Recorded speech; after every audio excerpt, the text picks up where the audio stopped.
Yun, what's up mga idol, mga tropa, mga lodi. Ito na naman tayo ang pagbabalik ng Canadian Barber Vlog. So gagawin natin ay 2 block mga idol.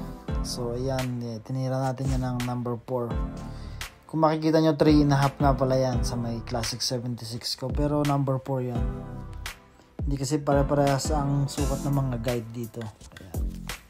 So ayan, tirahin natin ng number 4 sa gilid. Number 4 yan. Medyo bibilisan natin at para hindi naman maumay yung manonood natin. Ayan. Subukan nyo guys yung Classic 76 na yan kung meron kayo, kung nasan man kayo. Napakahusay niyan. Napaka-smooth.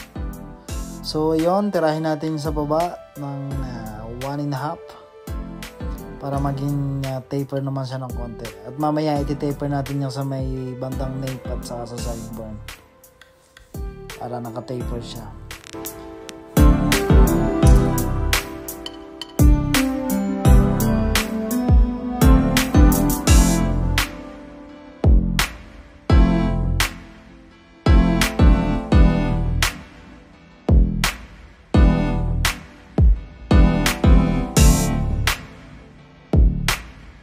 At yun guys, ilaline na natin yung gilid niya para makita na natin yung forma.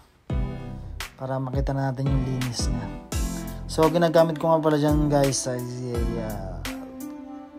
Babyliss Pro trimmer.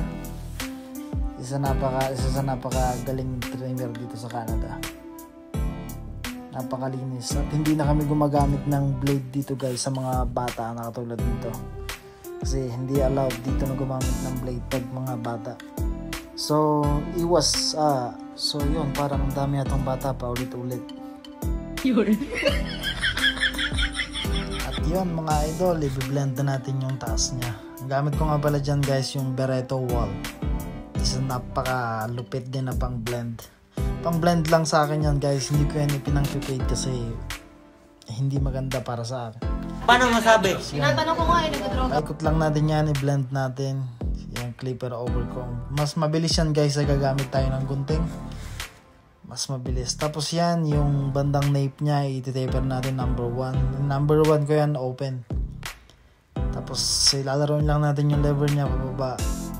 Close open lang guys. Yan. Ang gamit ko dyan guys ay Babyliss Pro clipper. Kung mapapansin nyo, ang dami kong ginagamit ng clipper. Yun na kasi nakasanayan ko dito guys. Hindi ko tulad sa dyan sa Pinas sa atin. Dati isang clipper lang yung gamit ko na pag pangatlong gupit na napakainit na. So yan. So yung sa sideburn naman, iti-taper dyan natin yan. Close open lang natin yung number 1. Tapos mamaya titirahin natin yan ng 0.5.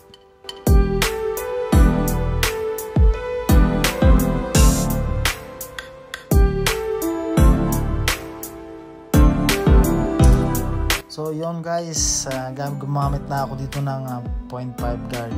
Pero naka-open yung lever niya. Same din, lalaroin lang natin close open lang. Yung nape at saka yung sa sideburn niya. Para magmukhang taper.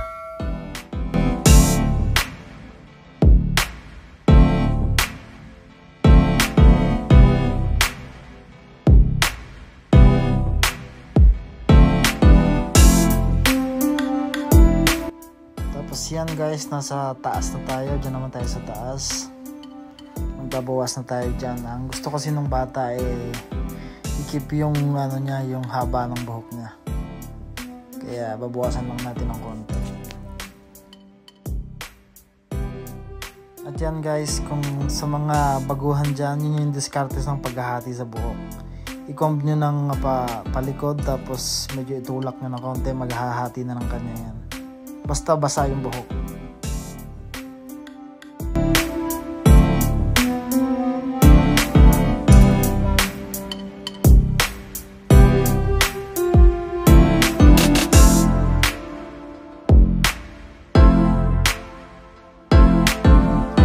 Tapos yun, babawas lang tayo ng konti, yung magiging even lang siya. Mapapantay lang natin yan. Ayaw niya kasi ng maigsi.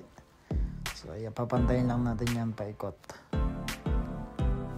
Mga idol sa mga 90s dyan, kung natatandaan nyo, undercut lang din yan.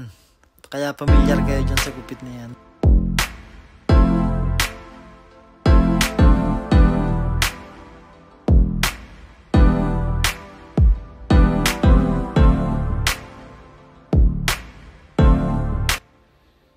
Tapos yun, i-texturize ko naman yung sa taas niya. Optional din yan mga idol kung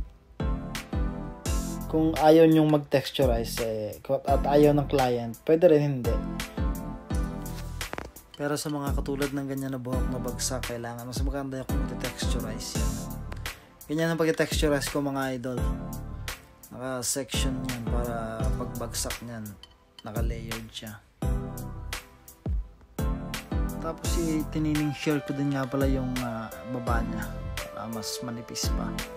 Kasi medyo makapal yung buhok niya eh.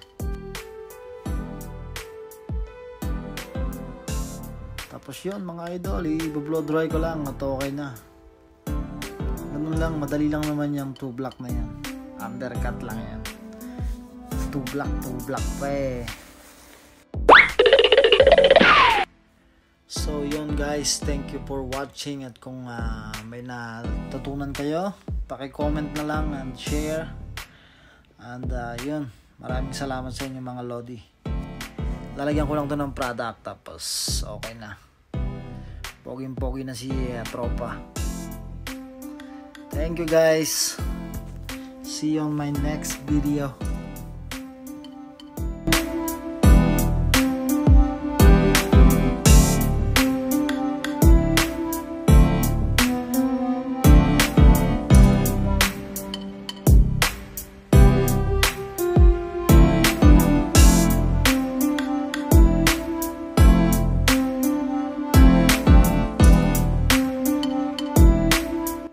So yun guys, wala akong intro kaya wala din akong outro.